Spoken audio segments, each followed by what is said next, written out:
How often do you speak with people and they point out either I am a so-and-so or well, I am not a so-and-so and of course I hate so-and-sos. How often do you say it? Well, if you are confronted with one of these issues every other day, it's likely that you have a thing for political discussion, and why else would you be here?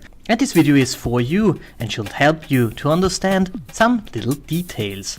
If we paint the political landscape in such a manner that there are different ideas and values and so on, well, knowing that in reality some of these areas of course overlap and some of these ideologies contradict in themselves within their own, but for the sake of simplicity, let's say that there are 8 ideologies, all of which can be separated from each other and there is no overlap, etc. It is a simplification, but we have to understand the simple theory before we can try to understand the overwhelming complexity of reality. Some ideologies have bigger scopes, others smaller.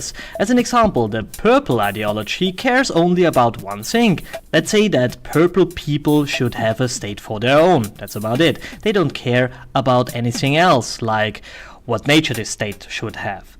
Let's say the yellow ideology has way more ideas. They want to regulate certain things and so on. But one of their core ideologies is that they think that the reds should all be killed. So let's say we have a person and he wants to see all the reds killed. Well, he might then identify as a yellow and say something in the like of, I'm a proud yellowist and I want all the redists dead. But the thing is, the true yellow ideology is so much more than this. So we have another guy who says that he is a yellowist, but in comparison to the first one, he agrees to anything the ideology says. Anything. He read all the books, he listened to everything his leader said, and so forth. Then we have people who like a lot of their ideology but don't know the full extent or don't like the full extent because often they are insufficient informed, like this orangist over here. He will say that he is a proud orangist, but in contrast to the yellowist before, he does not know the whole picture or does not subscribe to it. Then we have, of course, those who overlap with more than one ideology, with some full, with others a bit, with some only to a very small degree, and with some not at all. And as a last thing, we have of course those who think at a large degree outside the box. So what are we calling these people normally? Well, the first is a classical low-informed person. He thinks that pretty much anything is linked to one topic and this topic is all that matters. He does not really care where the topics are bedded in. That's quite normal with people who just hate another group of people. Discussing them is quite a mess because they don't recognize anything that is outside of their view, and this view is quite limited. The next one, the complete yellowist, is the classical soldier. He never had an original thought. All that he believes comes from others. It's also quite hard to discuss them because they don't acknowledge anything as valid beyond their teachings.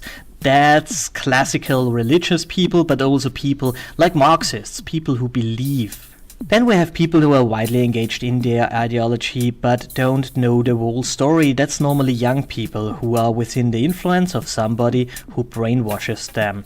That's your average student who believes in an ideology because he was told to believe in it.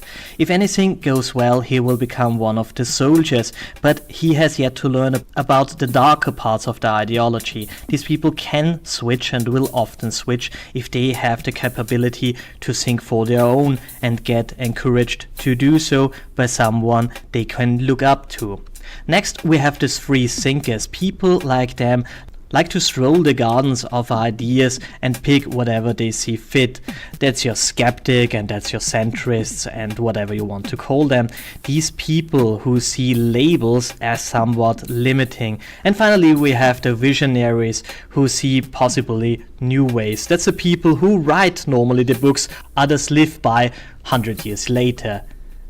There stands a good chance that if you use a label and only one label for yourself, you are either not very well informed about your ideology, you have been completely brainwashed, or you are in the process of being brainwashed. There is of course also the possibility that you and your peers are absolutely right and you are on the right track, and that everybody around you is simply crazy and stupid. I mean, I can't rule that out, it's absolutely possible. But on the other hand, if you have difficulties to find an ideology that really fits all your needs, there is really a good chance you are quite free and your overlappings with ideologies are not caused by someone who persuades you with nice ringing words and charisma, but because some of your own thoughts have been thought before by others, and some of the things you yourself believe in are mirrored in some aspects of an ideology or two or three or more. As for me, I'm not a visionary, I guess, but I can find myself in some ideologies. In the case of anarcho-capitalists, for examples, I would say I agree to pretty much anything the idea states. Where I do not agree is the notion that the NLP is enough to create a stable society. That's all. Still, I believe it's a great idea, like drinking water is essential per se, and it's a good idea. But it is not enough on the long run. Wherever you are, I encourage you to study things you think to disagree to, especially those books you think you are 100% in opposition to. You will find some truth in all of them. Hell, I mean, I found in every religious book something that is true and useful to a certain degree, even though I despise organized religion personally.